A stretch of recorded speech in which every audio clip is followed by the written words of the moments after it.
মানুষ বাইতে বাইতে আমি বাইতে আমার শান্তি দেয় না। কি যে আমি করবা আমি চিন্তা করতেছি বাইতে খালি যে হ্যাঁ অমুক করে আলতেছে, এটা করে আলতেছে, সেইটা করে আলতেছে, কেউ বাড়ি করে আলতেছে, কেউ নারী করে আলতেছে, কেউ গাড়ি করে আলতেছে। হাই রে হাই। আর আমার খালি বাইতে পাঠাইবো কি যে গরু লাগে ঘাস কাটটা, খালি কই ঘাস কাটগা, যে ঘাস কাটতাম না। হ্যাঁ, আমার কি ঘাস কাটার সময় হয় না?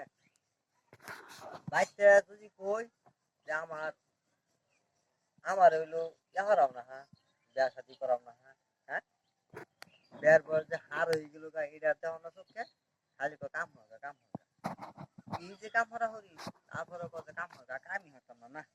পশু পাখি তারপরে আশা ভরসা আছে, আমার হলো তাও নাই না, কামই হতাম। আব্বার যদি আমি ফাটাই যে ফাটি আমার লাগি ফাটি দেওয়া থাকা, হ্যাঁ হইলো গাহাইরা কেরবো কি গাহাইরা হইলো এই ফাটি দেখো নাম কইয়া বাইতে পারে গাহাইরা না, সেরি মারে সেরি মারে বেহরে আমার আর বেহর। হ্যাঁ এরকম হতে হতে 5-6টা করে লাইছে, আমার একটাও করা না। আর কামই হতাম না, মানুষের মোহ দেখাই তারি না, আর কাম হতাম না, এটি বেলা বাইতে যাইব না, আর গাছ কাটতাম না, যাইম না।